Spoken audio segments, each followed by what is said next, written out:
Franck Ferrand raconte sur Radio Classique.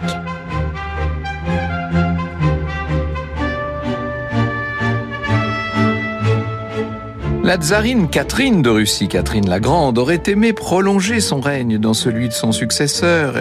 Elle avait fait élever par des philosophes son cher petit-fils Alexandre, dont d'ailleurs elle voulait faire l'Alexandre des temps modernes. Hélas, entre elle et Alexandre existait un héritier légitime, son fils Pavel Petrovitch, qui n'avait pas le brio de sa mère ni celui de son fils. Retrouvons-le en 1801, le 7 mars 1801, ce tsar Paul Ier, il est face au comte Piotr Alexievitch Pahlen, qui est le gouverneur militaire de Saint-Pétersbourg. Tous les jours, le comte Pahlen se présente devant le tsar pour traiter les affaires en cours. C'est un moment privilégié entre les deux hommes. Pour tout vous dire, l'officier, qui a 55 ans, l'air fin, la carrure large, fait ce devoir avec une sorte de contrition. Ça n'est pas un grand moment pour lui. La vérité, c'est qu'il est le tsar qui est arrivé au pouvoir 4 ans plus tôt seulement. Heureusement, le comte Pahlen sait dissimuler, ce qui n'est pas le cas de Paul Ier. En ce jour de mars 1801, encore hivernal en Russie, le tsar, qui lui a 46 ans, il faut imaginer un homme de taille modeste, aux traits ramassés, aux yeux de merlan frit, pas quelqu'un de très spectaculaire physiquement. Paul Ier, c'est le moins qu'on puisse dire. Le tsar est préoccupé. Devant Pahlen, il se met à ressasser de vieux souvenirs, à évoquer des violences politiques dont il a été le témoin quand il n'était qu'un jeune tsarevitch. Pahlen écoute, mais il se demande où le tsar veut en venir. Il ne comprend pas trop cet homme-là qui, décidément, selon lui, fait du mal à la Russie. Paul Ier va finir par lâcher le morceau. Il y a des bruits de couloir qui sont parvenus jusqu'à lui. Il sait que un complot est à l'œuvre, qu'on est en train de tramer quelque chose contre lui. On en veut à son œuvre, à ses jours, à sa vie. Le cœur de Pahlen, on peut le supposer, bat la chamade, puisque c'est une révélation brutale, mais qui ne le surprend pas, parce que pour tout vous dire, lui-même, Pahlen, est un des meneurs de la conjuration qui est en train de se tramer. Conjuration absolument secrète, bien entendu. Alors, il est capable quand même de dominer son émotion, le comte Pahlen, et quand le tsar le questionne, il ne se démonte pas. Il explique qu'il est lui-même membre de ce complot, mais il s'empresse d'assurer au tsar qu'il a rejoint le groupe des traîtres uniquement pour les tenir à l'œil, pour essayer de voir ce qui est en train de se préparer, pour essayer d'empêcher l'affreux crime qui se prépare. Et là, le tsar tombe des nues. Pahlen lui donne des gages pour le convaincre. Il lui révèle les contours de la conjuration, la complicité d'un certain nombre de hauts personnages, et il lui explique que parmi ces conjurés figure son propre fils, le tsarevitch Alexandre. Paul Ier est très ému, on peut l'imaginer. À ce moment-là, il décide de préparer une réponse et même d'envisager l'emprisonnement du fils félon. Enfin, vient pour Pahlen la fin de cet entretien dont le moins qu'on puisse dire est qu'il aura sans doute été l'un des plus pénibles de sa vie. Pahlen peut souffler avec beaucoup d'habileté, avec un sang-froid incroyable. Il a réussi à se tirer de ce mauvais pas. Une chose est certaine néanmoins, il faut maintenant se débarrasser du tsar avant qu'il n'ait eu le temps de répliquer à tout cela. Franck Ferrand sur Radio Classique. Alors il faut quand même peut-être que je vous explique d'où vient la haine dont Paul Ier est l'objet. Il faut raconter son parcours troublé dans la Russie des Romanov, qui est en train de devenir une grande puissance mondiale, mais où les luttes de pouvoir se règlent encore à l'occasion en faisant gicler le sang sur les beaux lambris et sur les cuirs repoussés du palais. On est encore un peu dans le Grand-Duché de Moscou, vu par certains aspects, même si on est dans le cadre italianisant de Saint-Pétersbourg. Paul est le fils du tsar Pierre III et donc de Catherine II. Ça signifie qu'alors qu'il n'avait que 7 ans, en 1762, il a vu sa mère renverser son père, le chasser du trône. Un des amants de sa mère a participé au meurtre. Alors bien sûr, tout ça n'a pas facilité les relations entre la mère et le fils, vous imaginez bien. Henri Vallotton, dans Historien, nous dit « À l'âge de 10 ans déjà, Paul avait demandé à l'un de ses valets de chambre pourquoi on avait fait mourir son père et pourquoi on avait donné à sa mère le trône qui lui appartenait de droit à lui. Catherine, pour sa part, a vite trouvé ce fils sans grand attrait. Paul est un garçon fier, extrêmement changeant, difficile à cerner pour tout vous dire. Il est défiant par nature, sa personnalité est déroutante. Bref, il s'est construit, disons-le, largement contre sa mère et dans la mémoire d'un père dont il n'a jamais accepté la déposition et le meurtre.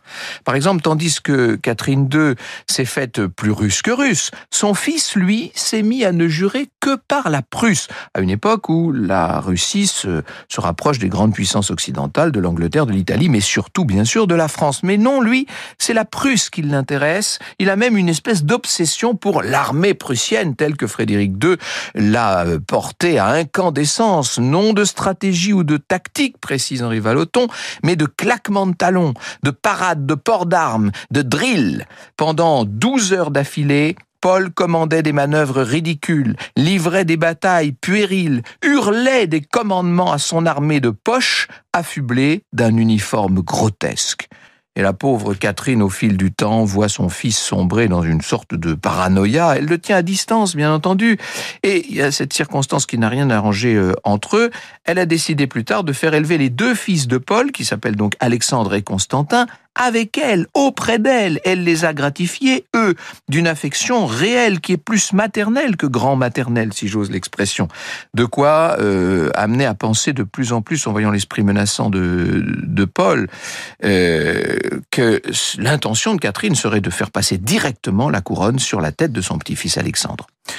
Soit qu'elle ait hésité, soit qu'elle n'ait pas eu le temps d'aller jusque-là, parce qu'elle est morte subitement à l'automne 1796, sans avoir officialisé son souhait. En tout cas, au moment de la mort de Catherine, ce n'est pas Alexandre qui lui succède, contrairement à ce que pensait la cour, c'est bien Paul qui devient tsar. Et à ce moment-là, ce que beaucoup redoutaient va arriver. Le tsar, tellement frustré pendant si longtemps, prend le contre-pied de sa mère sur tous les sujets. Il n'a peut-être pas que de mauvaises idées, mais ce sont des idées inégales, désordonnées. Il s'en prend au privilège des nobles, c'est vrai. Il se met à exercer par ailleurs un pouvoir autoritaire à l'extrême, un pouvoir militaire, disons-le. Il poursuit une diplomatie que même les spécialistes n'arrivent pas à comprendre. Et puis il y a ces espèces de toquades qui ont heurté les élites, comme la prohibition des chapeaux français, l'interdiction de certains vêtements. En gros, tout ce qui rappelle la France est interdit d'une façon générale. Interdiction de la valse. Finalement, la seule chose qui trouve grâce aux yeux de Paul, ce sont les parades militaires. Vous écoutez Radio Classique.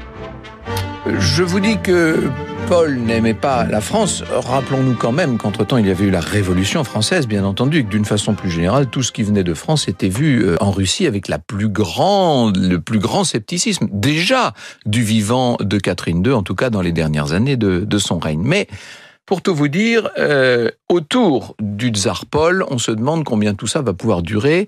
Le comte Pahlen, vous l'avez vu, avait mis sur pied une conjuration qui donc a été éventée. Tout ça s'est effondré en 1800, mais le projet de complot n'est pas mort pour autant.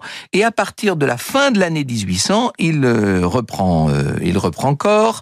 Le comte Pahlen, quand il y a été associé, a plaidé pour un assassinat pur et simple du tsar, mais les différents conjurés ne l'ont pas suivi. Ils ont estimé qu'une mise à la retraite forcée devait suffire normalement. Le défi des conjurés est simple. Il s'agit de gagner assez de monde à la cour et dans les rouages du pouvoir pour assurer la réussite de la conspiration, mais il ne faut pas qu'il y ait trop de monde pour autant, car ça risque évidemment, plus il y a de personnes dans le secret, et plus ce secret risque d'être éventé. Pahlen se charge de l'enrôlement des membres de l'armée qui seront placés au cœur de la sombre affaire. Voilà ce que nous dit Alain Blondy dans la très récente biographie qu'il vient de faire paraître sur Paul Ier chez Perrin. Il explique comment Pahlen s'y est pris. Ceux qui étaient en poste n'avaient aucune envie de le risquer. Il lui fallait donc attirer ceux qui avaient été brimés, exilés, et qui vouaient au tsar une haine à la hauteur de leurs vicissitudes. Il échafauda alors un plan, le plan de les faire rentrer en grâce. Profitant d'un des bons jours du tsar, il l'attendrit en lui représentant les difficultés des officiers chassés du service et exilés de la capitale. Il vit qu'il avait réussi à apitoyer le souverain. Immédiatement, Paul lui dicta personnellement le prikaz de rappel, c'est-à-dire le décret impérial. Le tsar manipulé fait donc revenir près de lui des gens qui ne sont là que pour le déposer. Un acte d'autant plus risqué que le tsar finalement change d'avis. Il est très instable, Paul Ier, et il finit par envoyer un contre-ordre au sujet du retour des officiers, ce qui prouve qu'il n'était peut-être pas aussi idiot qu'il en avait parfois l'air. Alors évidemment, tous ceux qui, se croyant rentrés en grâce, sont de nouveau exilés et sont d'une colère encore plus grande. Le tsar semble avoir le don de faciliter les entreprises de tous ceux qui voudraient sa chute. En revanche, les conjurés vont peiner dans leur tentative d'approche du tsarévitch Alexandre. Le prince a 22 ans à ce moment-là, et on peut dire qu'il se dérobe littéralement. L'abîme dans lequel la Russie est en train de s'enfoncer, les excès du tsar le font changer d'avis. On est là dans les premières semaines de 1801. Vraiment, Alexandre se dit, mais non, le règne de mon père est une catastrophe. Et en même temps, il hésite beaucoup. Est-ce qu'il doit participer ou non à ce complot? C'est terrible quand même d'entrer dans un complot contre son propre père. Alexandre a du mal à assumer tout ça, sa conscience le torture et il exige des conjurés que quoi qu'il arrive, son père ne soit pas tué. Et évidemment, on lui dit « Mais enfin, monseigneur, bien entendu, qu'allez-vous imaginer ?» Cette fois, c'est bon. Avec le successeur à la couronne dans le camp du complot, les préparatifs se précisent, pas toujours de façon très discrète, puisque c'est dans ce contexte que le 7 mars, comme je vous l'ai raconté au début, là, Pahlen apprend que le tsar a été mis au courant de ce qui est en train de se tramer contre lui. Le comte lui explique qu'il a donc réussi à infiltrer le complot, ce qui ne rassure Paul qu'à moitié, on peut le comprendre. Évidemment, Pahlen court trouver les autres meneurs de la conspiration, et il insiste là maintenant, c'est une question très très urgente. Si jamais on laisse au tsar le temps de se retourner, il risque de faire main basse sur tous ceux qui ont trempé dans le complot. On arrête donc une date, ce sera le 11 mars au soir. On est donc le 11 mars 1801.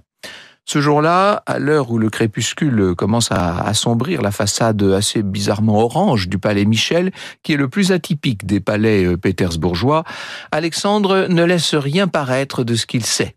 Alors que Pahlen vient lui expliquer d'ultimes détails de la conspiration, il se doit de participer, l'air tranquille, au dîner familial. Vous imaginez la situation de ce jeune prince qui est là, à la table paternelle, sachant ce qui est en train de se préparer. Alexandre, ayant éternué, nous dit Alain Blondy, le tsar lui dit selon la formule habituelle « Que Dieu vous bénisse ». Ce souhait fut retranscrit par la suite en « Je souhaite, monseigneur, que vos vœux s'accomplissent » et passa pour le signe que Paul savait tout de la conjuration. Son attention, en réalité, était entièrement absorbée par le nouveau service de porcelaine que l'on venait de lui livrer. Enthousiaste, baisant plusieurs fois les assiettes décorées, il déclara que c'était le plus beau jour de sa vie. Oui, non, je vous ai prévenu, il est un peu spécial, Paul, quand même. Bref, le repas se termine, chacun va qu'à ses occupations. Paul rend une petite visite à une jolie dame de sa cour, et puis, l'heure étant déjà avancée, il rentre dans ses appartements qui se trouvent juste au-dessus de ceux du tsarévitch Alexandre. Pendant ce temps-là, les conjurés, eux, sont déjà tout prêts. Ils sont prêts à agir. Des troupes qui ont été payées, qui sont acquises aux conspirateurs, se tiennent en des lieux stratégiques. Le pont-levis de ce qui est une sorte de forteresse, parce qu'encore une fois, le palais Michel n'est pas un palais très moderne. Ce pont-levis a été actionné pour qu'un groupe de meneurs s'infiltre à l'intérieur. Ils sont très avinés, mais ils sont portés par leur extraordinaire ambition. Ils progressent maintenant dans les couloirs. Ils arrivent vraiment tout près des appartements du tsar. Je cite André Castelot dans Drame et tragédie de l'histoire. Dans l'antichambre, les conjurés auraient dû se heurter à un piquet de garde, mais Paul Ier, sur le conseil perfide de Pahlen, avait renvoyé les gardes. Il n'y a que 2 valets en uniforme de hussards, ils sont abattus. Oui, parce que Paul Ier faisait habiller son personnel de manière militaire. Ça fait partie des fantaisies de ce personnage. Donc, les conjurés sont maintenant à la porte non gardée de Paul Ier. Les 11 hommes, dont l'ancien favori de Catherine, Platon Zouboff, et son frère Nicolas, mais il n'y a pas Pahlen parmi eux. Les 11 hommes font irruption dans la chambre du tsar. Il y a l'extraordinaire lit très, très luxueux de Paul Ier, là en face, avec tout ce décor incroyable. Il y a le lit, il y a le décor, mais il n'y a pas de tsar. Zuboff est déçu, évidemment. L'oiseau s'est envolé, dit-il. Il s'est envolé? Non, ça n'est pas aussi simple que cela. Franck Ferrand sur Radio Classique. Alors ils sont là, les conspirateurs, cette poignée d'hommes, cette douzaine de conjurés qui, dans la chambre du tsar, découvrent que le tsar n'est pas là. Déception, surprise, et si on avait fait tout ça pour rien? Un des hommes quand même a le réflexe de passer une main sur les draps du lit, et les draps sont tièdes. Donc le tsar vient juste de sortir. Ça veut dire qu'il est là, quelque part, tout près. Alors on commence à inspecter la chambre. Quelqu'un s'approche d'une porte dérobée, découpée dans la boiserie. Non, il n'a pas pu s'enfuir par là puisque la porte est bien verrouillée. Et à ce moment-là, un conjuré va regarder un paravent, grand paravent d'ébène dont les feuilles sont ouvertes. Et là, un détail le frappe. À la base du paravent, on aperçoit des pieds. Ce sont les pieds du tsar. Un des hommes lance « Sortez, sire !» On peut imaginer l'angoisse de Paul Ier, qui n'a sur lui qu'une petite épée, toute petite épée. Il n'a d'autre choix, évidemment, que de confirmer sa présence derrière cette espèce d'abri bien dérisoire. La scène qui suit n'est pas très claire. Tous les témoins qui étaient éméchés ne s'accordent pas sur ce qui s'est passé. Il semble que les conspirateurs aient signifié au tsar qu'il était en état d'arrestation, qu'il aurait eu du mal à le comprendre. Quelqu'un lui aurait lancé « Au nom de la patrie, nous venons prier votre majesté d'abdiquer. La sécurité de votre personne et un entretien convenable vous sont garantis par votre fils et par l'État. » Il est possible que juste au-dessous, Alexandre, qui est très attentif, qui tend l'oreille vers ce qui se passe chez son père. Alexandre, terrifié, distingue une partie de ce qui est en train de se passer. Est-ce qu'il peut croire que le tsar va s'en sortir? On a des bruits de pas, des bruits, un fracas étouffé. Tout ça n'est pas pour le rassurer. On entend que là-haut, le ton monte dans la chambre. Le tsar, visiblement, refuse d'obtempérer. Et face à lui, les visages, les mots se font de plus en plus menaçants. Et puis après les paroles viennent les actes. Le tsar essaya de se défendre, gesticulant et criant en espérant de l'aide. Cela énerva Nicolas Zuboff, qui frappa Paul sur le bras. Indigné par cette insulte, le tsar écarta la main de Zuboff. Celui-ci lui asséna alors à la tempe gauche un terrible coup avec une tabatière en or massif qui le fit s'évanouir. Bon, ça c'est la version qu'on a. Est-ce qu'elle est tout à fait exacte? Personne n'en sait rien. Toujours est-il que le bruit sourd vient de tomber au-dessus de la tête d'Alexandre. Franck Ferrand sur Radio Classique. Et Paul Ier est là, qui ne bouge plus. Alors on va enrouler un tissu autour du cou du tsar et le garrotter. Et il s'accroche à la vie, le tsar Paul. Après avoir encore fait subir quelques sévices à la dépouille que tout le monde détestait du fond de son être, le groupe va finir par se disperser et on va informer le comte Pahlen que le règne de Paul est bel et bien terminé. Est-ce qu'Alexandre a perçu exactement tout ce qui se passait? Franchement, on n'en sait rien. Une chose est sûre, c'est que la culpabilité pèsera évidemment sur lui toute sa vie. D'ailleurs, en apprenant le drame, il est secoué de sanglots, il s'effondre dans les bras de son épouse, il va se sentir mal, on va être obligé de l'allonger. C'est un prix cher à payer pour devenir tsar. Et Pahlen, voyant l'émotion d'Alexandre, qui n'arrive visiblement pas à surmonter ses sentiments, lui aurait lancé « Enfin, c'est assez de faire l'enfant, venez régner maintenant ». Le comte Pahlen peut jouer les cyniques. En fait, lui-même n'a pas la conscience tranquille. André Castelot raconte que chaque nuit du 11 mars jusqu'à sa mort en 1826, Pahlen s'enivrait méthodiquement pour oublier. Quant au grand tsar Alexandre Ier, qui portera si haut les couleurs de la Russie, il portera aussi la culpabilité de ce parricide tacite ou par procuration, et il la portera pendant tout le reste de sa vie. Vous écoutez Radio Classique.